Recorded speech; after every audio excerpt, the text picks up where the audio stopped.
All right, gravity. Everybody thinks they understand gravity. You drop your keys, they fall, that's gravity. You stand on a scale, it tells you your weight, that's gravity pulling you down. Simple. Newton figured it out 300 years ago. We've had it in textbooks ever since. What's there to explain? Here's the thing. Everything I just said is true. And it's also, I want to be careful how I say this. It's not what's happening. Not even close. And the interesting part isn't that Newton was wrong exactly. The interesting part is how something can be right enough to send rockets to the moon and still be fundamentally, structurally wrong about what's going on underneath. So let's take it apart. That's the only way to do physics. You take the thing you're sure about and you shake it until something rattles. Do this for me right now. Wherever you're sitting, feel your weight. Go ahead. What are you actually feeling? You're going to say gravity, Earth pulling you down. But wait a minute. Pay attention to the actual sensation. What's touching you? The chair, the floor, something pushing up against you. That's the only thing you can point to. Nobody has ever in the history of the world felt a pull from below. You feel a push from below every single time. So where's this famous pull? You've never felt it. Not once in your life. And here's a thing that should bother you more than it does the moon. Right now, as we're sitting here, the moon is falling. It has been falling toward the Earth for 4.5 billion years, and it has never gotten 1 inch closer. What kind of a pull does that? A force that yanks on something forever and never actually reels it in? That's not how pulling works. If I tie a rope to you and pull, you come toward me, eventually. The moon doesn't come toward anything. It just goes around, falling and missing. Falling and missing forever. And there's something worse. Newton's version says the Earth reaches out and grabs the moon instantly. No delay. You wiggle the Earth, the moon feels it that same instant across 250,000 miles of empty space. How? What's carrying that message? Newton himself. And I have enormous respect for the man. Newton himself said, I can imagine how one body acts on another across empty space with nothing in between. I just know the math works. He called it action at a distance and basically shrugged. Now, when your equations work perfectly for 200 years, people stop asking the awkward question. That's a very human thing to do. It is also, and I cannot stress this enough, a terrible habit for a physicist. The math working is not the same as understanding what's happening. Those are two completely different things, and mixing them up is how you stay confused for centuries. I want to back up, because you can't appreciate how strange gravity really is, unless you see how hard-won the simple version was. There's a guy, Tycho Brahe, 400 some years ago. No telescope. Telescopes don't exist yet. And he spends decades out at night with brass instruments, measuring exactly where the planets are in the sky, night after night, year after year. Why does anybody do that? Because you cannot guess your way to nature's rules. You have to look carefully, even when you don't know why it matters yet. His data lands in the hands of Johannes Kepler, who's trying to figure out the shape of a planet's path around the sun. Everybody assumes circles. Circles are perfect. The heavens are perfect. Of course it's circles. Kepler tries circles. Close. Real close. Most people say, measurement error. Close enough? Kepler knew Tycho's data. And Tycho didn't make 8 arc-minute mistakes. So Kepler does something remarkable. He throws out a theory that's almost right. Because almost right isn't right. And he starts over. Years later, ellipses, the planets move in ellipses, sun at one focus, dead-on match to the data. But now there's a bigger question sitting right there. Why ellipses? What in the world would make a planet trace out that particular shape? Meanwhile, different guy, different country, Galileo's rolling balls down ramps. Sounds like nothing. Watch what happens, though. Ball rolls down the incline, speeds up, rolls onto a flat table, keeps going, doesn't stop right away. Now, and this is the genius part. Imagine a perfectly smooth table, no friction at all. What happens? It rolls forever. Same speed, same direction forever. Nothing needed to keep it going. That flips something everyone assumed. People thought motion needs a constant push, that things naturally want to sit still, backwards. Sitting still and moving in a straight line at constant speed are the same kind of thing. Both need zero explanation. What needs an explanation is a change. Speeding up, slowing down, curving. That's inertia. First law of motion, and that creates the puzzle that Newton has to solve. If straight line motion is the natural, no explanation needed state, why do planets curve? Something has to be bending their path every single instant, or they'd go shooting off in a straight line into the void. Newton's answer: there's an attraction, universal. Any two masses pull on each other. Bigger mass, bigger pull. Farther apart, weaker pull. Falls off with distance squared. One rule, and watch what that one rule buys you. Why ellipses? Because a planet is simultaneously falling toward the sun and moving sideways, and that combination traces an ellipse. Kepler's shape falls right out of Newton's force, for free. Why does the moon circle the Earth instead of crashing into it? Same idea, it's falling, but it's also moving sideways fast enough that by the time it would have hit the ground has curved away underneath it. It keeps falling and keeps missing. Why does an apple fall? Same force, same law, just smaller scale. And Newton does this gorgeous calculation. He works out how far the moon falls every second away from a straight line, compares it to how far an apple falls near the surface, accounts for the distance difference, and the numbers match. The same force pulling the apple off the branch is holding the moon in the sky. Heaven and earth, one rule. That, ladies and gentlemen, was a scandal in its time. People did not expect the same laws to apply up there as down here. And once you've got the rule, everything starts falling into place. Pun intended, tides the moon tugging on the ocean. Earth bulging at the equator because it spins. Comets coming back on schedule. Jupiter's moons showing up a few minutes early or late, depending on how far Jupiter is from us at the time, which it turns out is because light takes time to travel, and that's the first time anyone measured the speed of light. Uranus wobbling in a way nothing could explain, until somebody says, what if there's a planet we haven't seen yet tugging on it, calculates exactly where it should be, points a telescope there, and there's Neptune. 200 years, one equation, explaining nearly everything anyone could measure. That is an extraordinary run for a theory. But there was one thing, one little thing that sat there for 200 years, and almost nobody worried about it. And it turns out to be the whole story. Drop a hammer and a feather. In a vacuum, no air resistance. They hit the ground at exactly the same time. Now think about what Newton's theory says about that. The hammer has way more mass. More mass means gravity pulls it harder, much harder, so it should slam down first, right? But the hammer also has more mass in a different sense. More inertia, more resistance to being accelerated at all. And these two effects, being pulled harder and resisting the pull harder, they cancel. Exactly. Not approximately. Every object, no matter what it's made of, falls at precisely the same rate. Why? Newton's theory needs mass to do two completely different jobs. One job is how strongly do you attract other things? The other job is how hard is it to accelerate you? And it just so happens those two things are perfectly exactly proportional.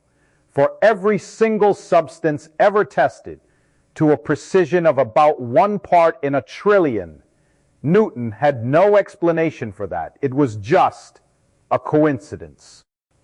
When nature hands you a coincidence that precise, it is never a coincidence. It's a clue. It's nature practically shouting the answer at you. And it took over 200 years for someone to actually listen. Einstein asks the question nobody else asked. What if the stacked perfectly equal is telling you that they were never two different things to begin with? Here's how he thought about it. Picture yourself sealed in a windowless room, no way to look outside. You feel your normal weight pressing you into the floor. Question, are you sitting on Earth? Or are you in a rocket way out in empty space, accelerating upward at exactly the rate gravity would give you? You cannot tell. Drop something, falls to the floor. Either way. Throw a ball sideways, curves down. Either way. Step on a scale, same number. Either way. There is no experiment, none that tells the two situations apart. That's the equivalence principle, and Einstein took it dead seriously. The way you should take every honest, I can't tell the difference, in physics, as a sign you're looking at one thing and calling it two names. And here's where it gets. Here's where it gets good. Einstein says, an object in free fall has no force acting on it at all. The falling apple, the orbiting moon, an astronaut floating in a capsule. None of them are being pushed or pulled by anything. They are simply moving naturally, following the straightest path available to them. But the apple is obviously falling, you say. It's accelerating toward the ground. Not if the apple is going straight and it's space that's curved. This is the whole revolution in one sentence. Gravity is the shape of space and time, a massive object. The sun, the earth, you doesn't reach out and grab anything. It warps the space around it, bends the geometry, and everything nearby, instead of following a straight line through flat space, follows the straightest possible line through space that's curved. That's it. That's the whole idea. Spacetime is curved in such a way that straight ahead points toward the center of the earth. The apple isn't being yanked down. It's finally free, nothing stopping it, to go the way it was always trying to go. You, standing right now feeling your weight, you are not being pulled down by anything. And the floor is in the way. The floor pushes you up, off your natural path. That push is the only force in the whole picture. What you call gravity pulling you down is really just one thing. The floor refusing to get out of your way, you are. This very second. Accelerating. Upward. Constantly. Just like someone standing on the floor of an accelerating rocket. Weight isn't a pull from below the floor. It's a shove from the floor, deflecting you from where you'd naturally be going. An apple hanging on the branch. The branch is pushing up on it. Same story. Break the branch. The pushing stops. And the apple is simply let go to follow its natural path. It's not that a force turns on. A force turns off. Falling is the natural state of things. Standing still takes a force. We've had it backwards the entire time. Now, and this is the part that separates a physicist from someone telling a nice story, Einstein doesn't just say, "Isn't that elegant?" and walk away. He asks, what does this idea predict that the old idea doesn't? If gravity is really curved space-time, then it should bend anything traveling through it, including light. Light has no mass. In Newton's picture, gravity acts on mass, so light shouldn't be affected at all. But if space itself is curved, light has no choice. It follows the curve like everything else. So, during a solar eclipse, when you can actually see stars near the edge of the sun without being blinded, astronomers measured exactly where those stars appeared to be, and they were shifted, displaced from their true position by just the amount Einstein's equations predicted. Starlight, bending, passing near the sun. That's not a metaphor, confirmed. That's the whole game of physics right there. And we see it all the time now. Massive galaxies bending and smearing the light of things behind them into arcs and rings. We call it gravitational lensing. It is direct visible proof that mass curves the space light travels through. People say astronauts orbiting the Earth are in zero gravity. They are not.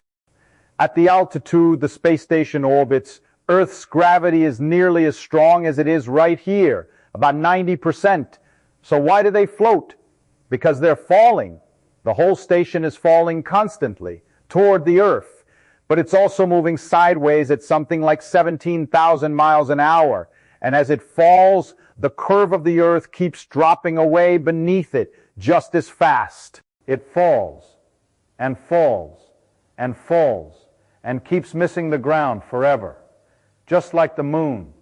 And because everything in that station, astronaut, wrench, coffee cup, is falling at exactly the same rate, nothing presses against anything else. No sensation of falling, no weight. It feels exactly like drifting in empty space, far from any mass, because, remember the equivalence principle. Those two situations really are, physically, the same thing. Here's a small, lovely consequence of all this. Why is the Earth round?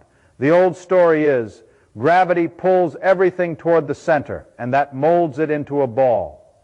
But that's still talking like gravity is a hand, reaching in and squeezing. The real story, space around a big lump of mass gets curved equally in every direction. Every bit of rock, every drop of ocean is just trying to follow the straightest path it can through that geometry.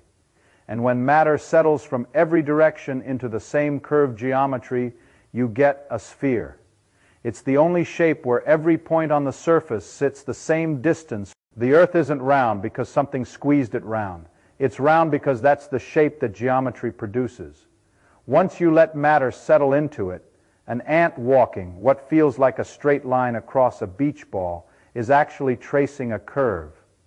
From the outside, from the ant's point of view, it's going perfectly straight. That's your weight. That's you right now, on the surface of. That's the moon going around it. Same idea, every scale. Push this idea to its limit, and you get some of the strangest objects in the universe. A star is a ball of gas, held up against its own weight by the pressure of nuclear reactions happening in its core. Outward push, balancing the inward curve of space-time that its own mass creates. Balance. The outward push drops, the balance breaks, and the star collapses in on itself. If it's massive enough, that collapse doesn't stop at a normal solid. It keeps going until you get a neutron star, matter squeezed down to the size of a city, so dense a teaspoon of it would weigh about 1 billion tons. The curvature of space-time gets so extreme that every possible path, every direction you could possibly travel, including straight up, leads back inward. Even light, doing its best to go straight, spirals in and never comes back out. That's a black hole. We don't see it directly, of course, we don't know light escapes, but we see its fingerprints, matter spiraling in, heating up, screaming out radiation right before it vanishes over the edge. So, one idea. Mass curves, space-time. Things follow the curves. That's it. That's the whole engine. And out of that one idea falls the shape of a planet's orbit. The tides, a tiny wobble in Mercury's path that drove Newton's equations crazy for over a century. Ripples in space itself when two of them collide. The same rule, from an apple in your hand to galaxies wheeling around each other. Newton's version still works, understand. It's simpler, it's accurate enough to send a rocket to the moon. We use it every day. But it tells you what happens without ever telling you why. Einstein's version tells you why. Mass tells space how to curve. Curved space tells things how to move. So next time you step on a scale, you are not measuring how hard the Earth is pulling on you. You're measuring how hard the floor has to push to keep you from following the path you'd naturally take. Next time you watch something fall, you're not watching a force reach out and grab it. You're watching it finally get free to go where it was headed all along. And next time you look up at the moon, you're not seeing something caught in an invisible rope. You're seeing something tracing the straightest path it can find through a piece of space that the Earth itself has bent. No mysterious pull reaching across empty space, just geometry. But I find that a great deal more beautiful than a rope I can't see.